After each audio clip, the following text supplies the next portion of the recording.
Jesús, lleno del Espíritu Santo, dejó el Jordán y fue conducido por el Espíritu al desierto, donde permaneció 40 días, y fue tentado por el diablo. No comió nada en aquellos días, y cuando hubieron transcurrido tuvo hambre.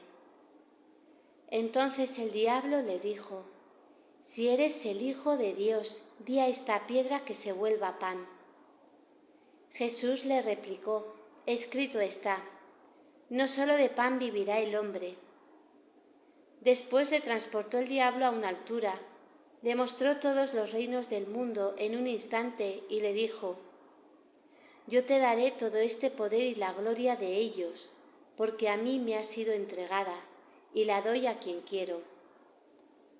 Si te prosternas delante de mí, tú la tendrás toda entera». Jesús le replicó y dijo: «Escrito está, adorarás al Señor tu Dios, y a Él solo servirás». Lo condujo entonces a Jerusalén, lo puso sobre el pináculo del templo y le dijo: «Si tú eres el Hijo de Dios, échate de aquí abajo, porque está escrito: Él mandará en tu favor a sus ángeles que te guarden, y ellos te llevarán en palmas, para que no lastimes tu pie contra alguna piedra». Es muy significativo que el evangelista sitúe inmediatamente después del bautismo en el Jordán este episodio de las tentaciones de Jesús.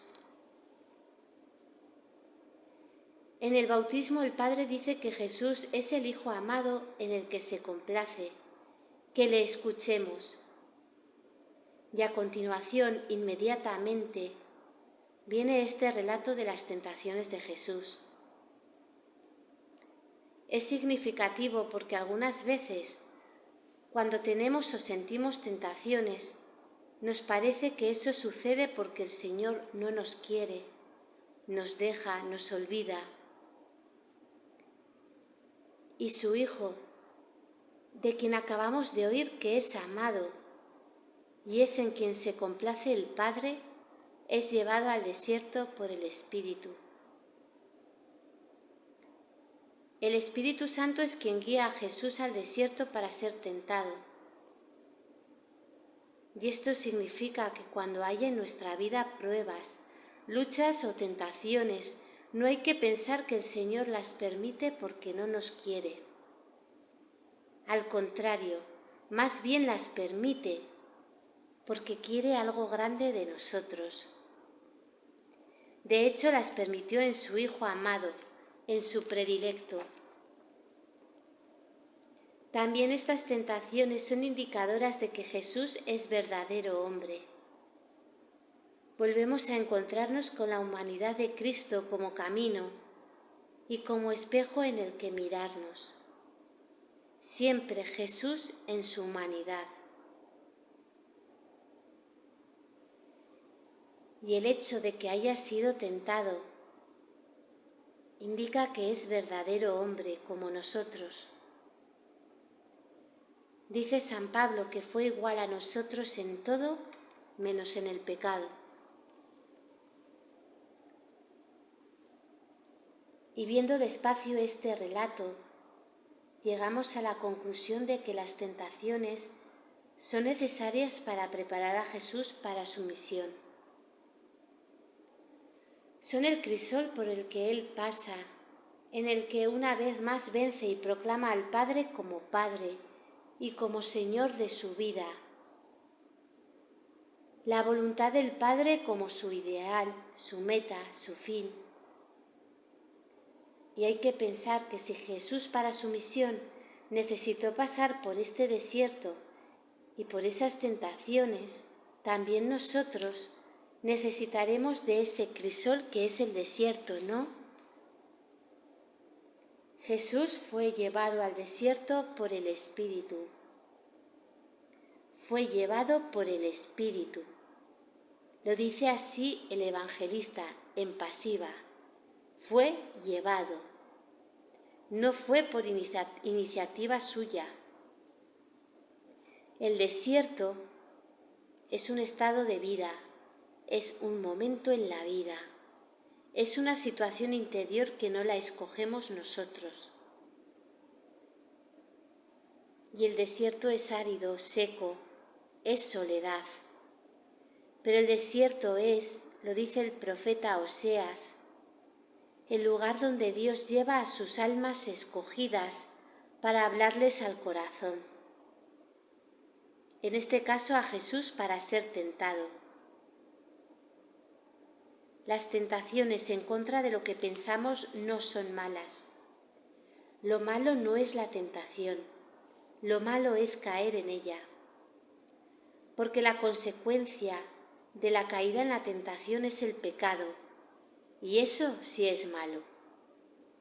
Pero la tentación de suyo es una cosa estupenda, porque nos permite volver a elegir a Dios. Cada tentación es una elección. Entonces, si somos tentados muchas veces, siempre tenemos la opción de elegir a Dios y vencer. Lo mismo que cada día, cuando amanecemos y empezamos nuestro quehacer cotidiano, tenemos que volver a elegir a Jesús y decir: hoy nuevamente te entrego mi vida y te elijo a ti por encima de todo. Pues la tentación o las tentaciones en el correr de nuestras horas nos dan la opción de estar continuamente eligiendo al Señor. A veces habrá tentaciones grandes de volumen, gordas, y otras veces son tentaciones chiquititas, muy sutiles que casi no percibimos.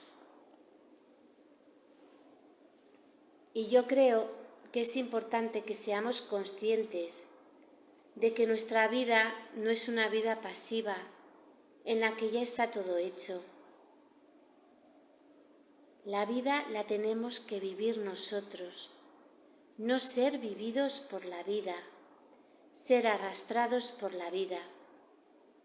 Tenemos que vivir la vida con intensidad y ser muy conscientes de que la vida interior no es una vida pasiva, sino de continua actividad, de lucha. ¿Por qué? Porque hay que estar continuamente eligiendo a Jesús, y eso muchas veces supone lucha. Luchar contra nuestras tendencias y egoísmo, contra nuestro propio pecado original. Vemos a Jesús que dice que después de ayunar durante 40 días con 40 noches, Jesús sintió hambre. Suponemos, por supuesto, que sintió hambre física, apetito, ganas de comer. Pero también tuvo que sentir hambre de afecto, de compañía, de descansar, de solaz. Es un hambre psicológica que hace patente nuestra fragilidad humana. Porque el ayuno nos demuestra lo frágiles que somos. Tenemos que ser muy conscientes, sin agobios, sin amargura, pero con un gran realismo de que la condición humana es muy frágil, pobre y vulnerable. Y el que lo sabe muy bien es el tentador. El tentador aprovecha ese momento ideal en que sentimos hambre para tentar. Nos busca en los momentos de debilidad, de dificultad. Él nos rodea buscando a quien devorar. Y efectivamente Él nos ronda, Él está por ahí, atisbando nuestra debilidad para tentarnos y hacernos caer. Por eso tenemos que estar siempre vigilantes y muy conscientes de nuestra fragilidad. Y al mismo tiempo muy confiados en la bondad del Señor que no nos va a dejar. Entonces Jesús, como verdadero hombre, siente esa fragilidad, siente esa debilidad. Y el demonio le hace la siguiente propuesta: si eres el Hijo de Dios, convierte esas piedras en pan. Y podemos pensar, es el Hijo de Dios, puede hacerlo. Pues ¿qué tiene de malo que convierta unas piedras en pan si tiene hambre? Si Él puede hacerlo. De igual manera el demonio nos tienta a nosotros. ¿Qué tiene eso de malo? Hazlo. Eres poderoso, puedes hacerlo. Tienes capacidad para resolverte tú solo el problema. ¿Para qué vas a estar dependiendo de nadie?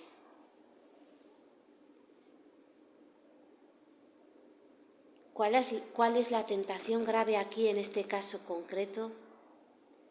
Pues la de vivir al margen de Dios, como si Él no existiera. Vivir al margen de su providencia, caer en la autosuficiencia, en decir yo puedo, yo sé bien lo que quiero, yo sé lo que tengo que hacer, yo puedo hacerlo, yo no voy a hacer, yo no necesito nada, soy capaz de organizar mi vida, yo puedo resolverme las cosas. Caer en esa autosuficiencia, prescindir de Dios, dejar a un lado la providencia. La providencia no guía nuestras vidas. Soy yo con mis propias fuerzas, con mi energía de carácter, con mi capacidad, quien guía mi vida y sabe lo que quiere hacer y lo hago. Esa fue la primera, hacer milagros. Soluciónate el problema. Y la contestación de Jesús es contundente.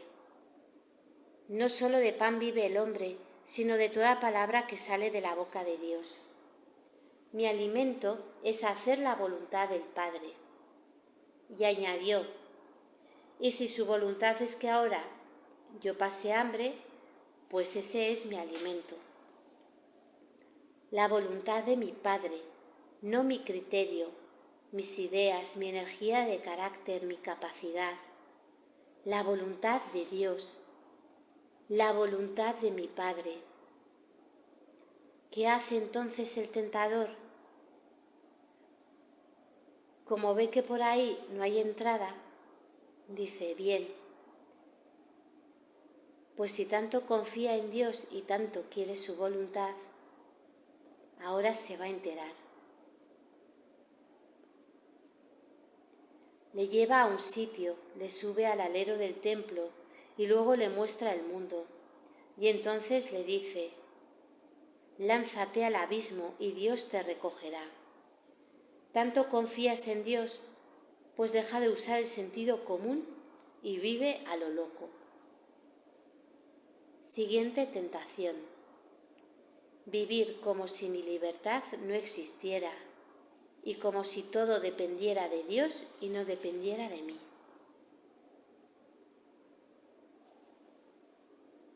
Es el lado opuesto a todo lo anterior.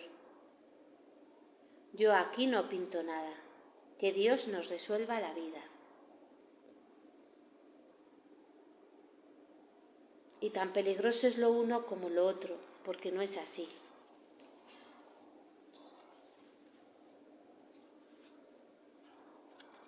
La realidad es que hay que compaginar las dos cosas, la voluntad de Dios y su gracia con mi libertad. Ni puedo hacer de mi libertad el todo, ni puedo hacer de la providencia la voluntad de Dios el todo. Tiene que haber un equilibrio. Y de hecho, en el plan de la salvación, Dios pide nuestra colaboración. Luego mi voluntad también tiene que aportar. Yo tengo que querer. El problema de la libertad es que es un don y un riesgo. La libertad implica, esto lo decía un sacerdote con mucha gracia, la libertad implica una enfermedad que padecemos todos, que él denominaba con mucha chispa esqueísmo. Porque pase lo que pase, siempre hay un es que. No, es que, sí, es que, bueno, es que, el es que. ¿Y cuál es el problema? Pues que nos falta en el fondo reconocer que no he hecho tal cosa o no he ido a tal sitio, no he cumplido con mi deber, con mi obligación.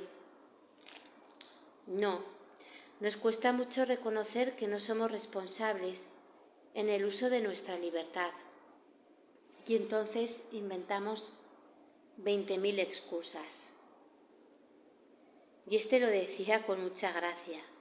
El esqueísmo es una enfermedad que padecemos todos, con la cual nos disculpamos de nuestra irresponsabilidad. Queremos disimular la libertad que lleva consigo una responsabilidad. La libertad es un don preciosísimo que nos hace hijos de Dios, porque no somos hijos de Dios a la fuerza. Pero ser libre significa ser responsable, y eso ya no nos gusta tanto. Tenemos que ser valientes y asumir los riesgos que nuestra libertad implica.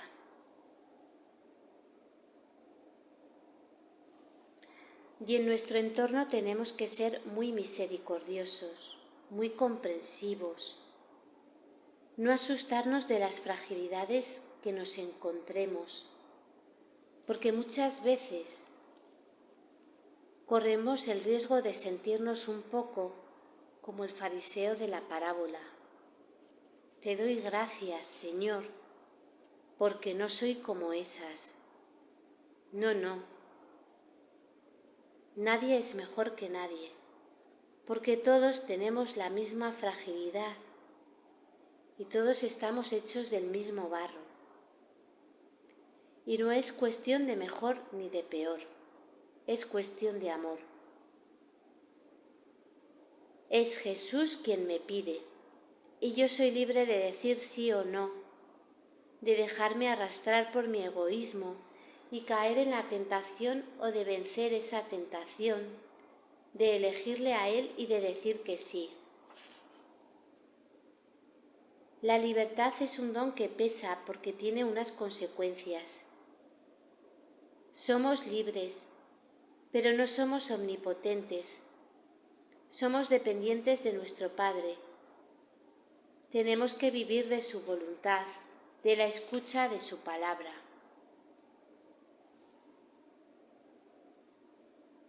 ¿En qué consiste, pues, la libertad? La libertad es la capacidad que tenemos de acoger y seguir la voluntad de Dios o de no acogerla y no seguirla. Ahí está todo, la raíz de todas las cuestiones. Todo está en eso, que libremente acojo a Dios y su voluntad o libremente le rechazo. Y como el tentador ve que no hay manera de hacer que Jesús caiga en la tentación y ya está un poco desesperado porque no consigue nada, entonces recurre a un último intento y le muestra la gloria y le dice: todo eso que ves te entregaré, toda esa gloria, magnificencia y poder, si te postras y me adoras. San Ireneo de Lyon lo interpretó de la siguiente manera. Dice que el colmo de la tentación aquí está en ofrecerle a Jesús toda esa gloria sin la cruz. Es decir, adórame y no vas a necesitar pasar por el Calvario para tener toda la gloria.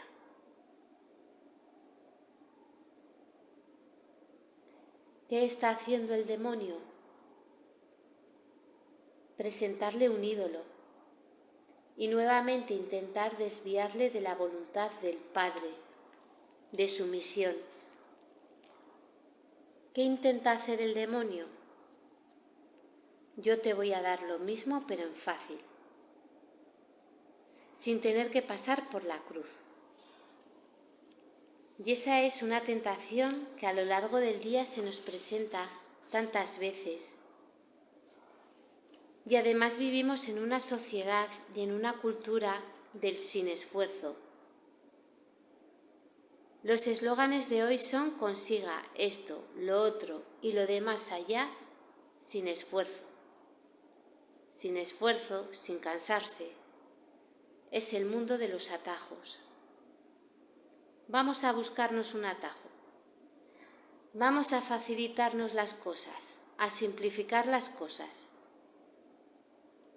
Todo es facilitar, buscar atajos y evitar la cruz.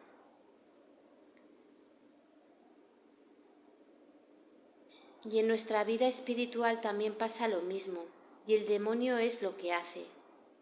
Si me admites a mí, te ofrezco todo lo que te ofrece Dios, pero sin complicarte la vida. Y esto es una tentación tan sutil. Si te postras y me adoras, yo te lo doy todo. Y a Jesús se lo presenta así: si te postras y me adoras, vas a ser el Rey del universo, pero sin la cruz. Muy seductor.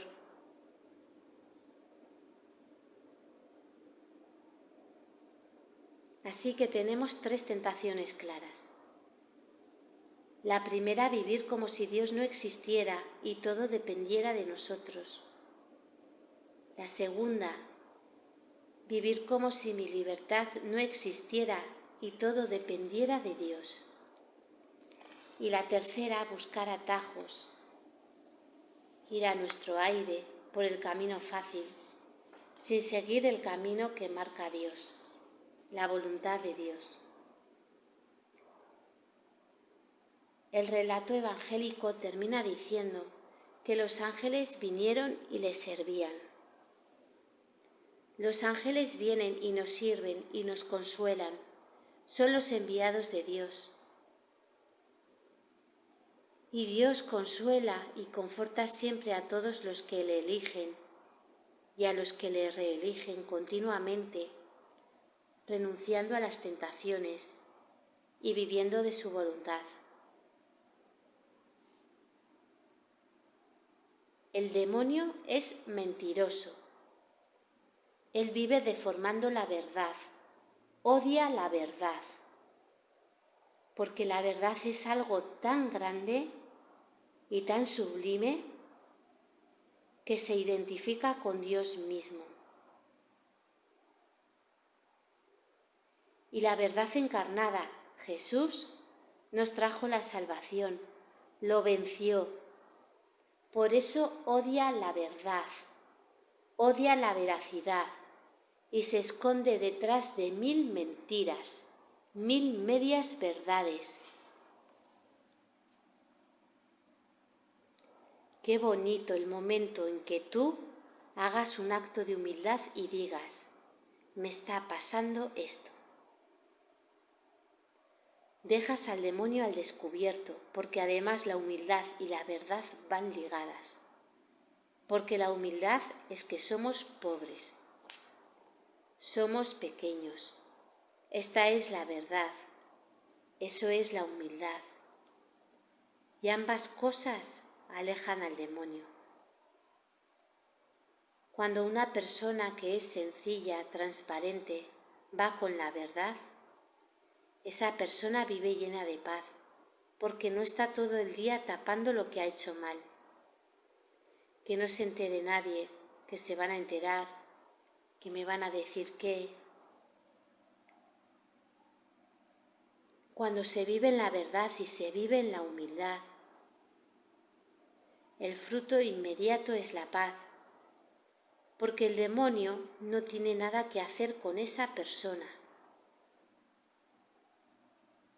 Pero la que se empeña en tergiversar, tapar, ocultar, disimular, decir medias verdades, vive en una turbación continua, porque el demonio zarandea a esa persona a todas horas y las tentaciones se multiplican por miles. es campo abonado para el demonio, que lo tiene facilísimo. Por eso es muy importante ser muy veraces y sinceros, porque siéndolo, el demonio huye, se mantiene lejos.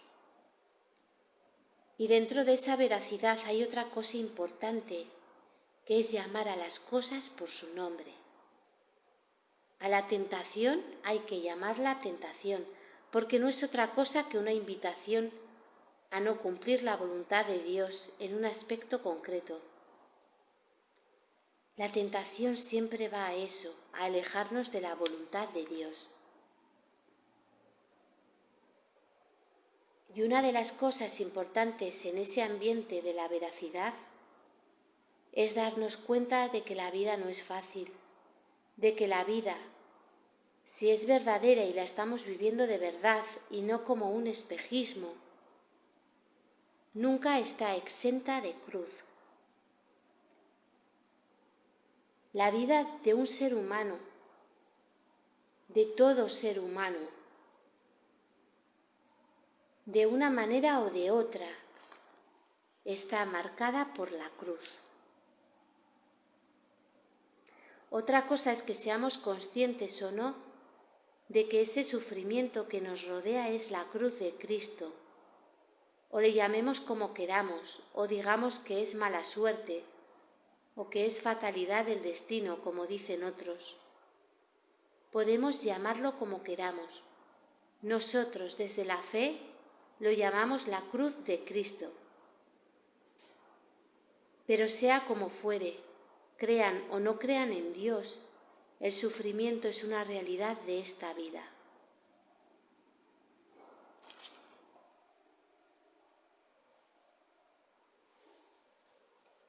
Y es importante convencernos de que la vida no puede ser vivida sin sufrimiento, pero que eso no es impedimento para la felicidad.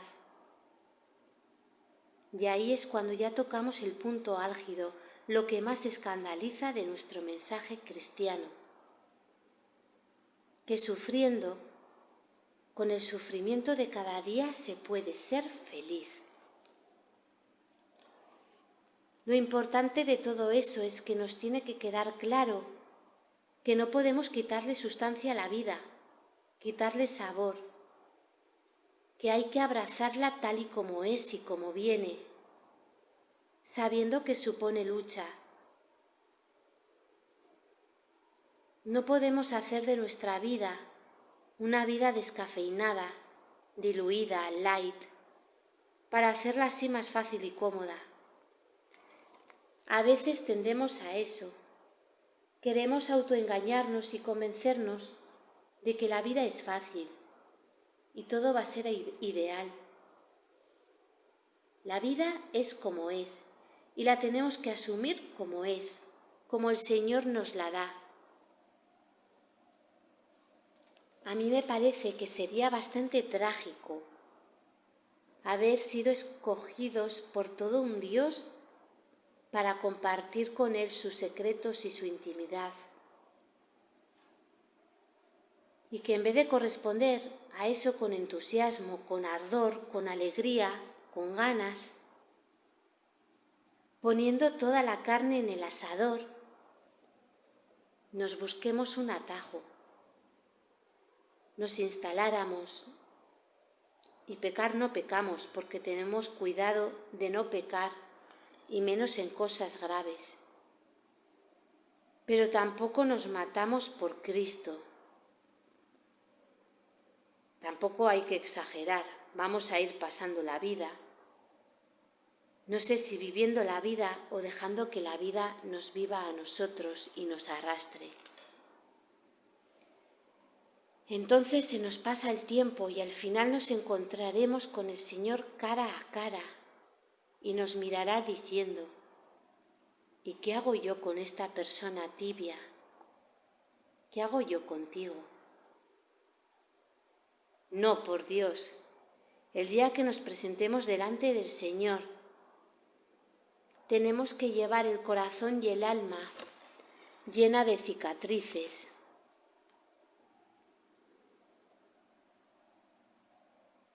y de callos por todo lo que hemos peleado y luchado y trabajado por Él. Porque si lo llevamos intacto y sin estrenar, el Señor no nos ha amado en broma. De hecho, el corazón del Señor quedó traspasado, quedó rasgado y roto. Y se supone que estamos aquí intentando imitar eso. En esos momentos tenemos la ocasión de decirle al Señor que es bonito vivir cada día peleando por Él, combatiendo para elegirle tantas veces al día, cuantas veces seamos tentados. Y tenemos que vivir con esa vigilancia. Santa Teresita era una mujer, dentro de su apariencia frágil, de una reciedumbre, valentía y lucidez impresionantes.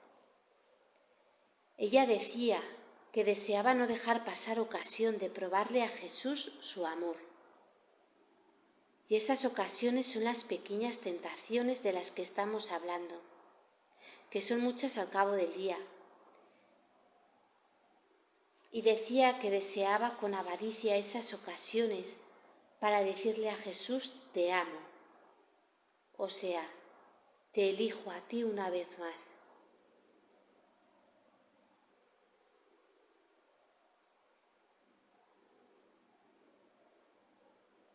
Tenemos que ser conscientes también de que detrás de cada tentación hay un riesgo, el pecado. Esa es una realidad irrenunciable en nuestra vida. Entonces la cuestión es la siguiente: ¿qué elijo? ¿Mis propias fuerzas? ¿Hacer mi voluntad? ¿No asumir mis responsabilidades? ¿Los caminos fáciles sin esfuerzo? ¿Que domine mi vida el egoísmo?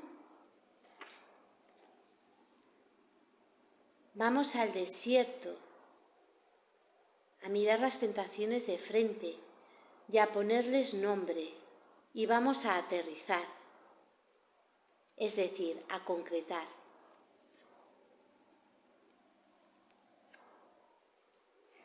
Retomemos lo dicho, que es un poco abstracto.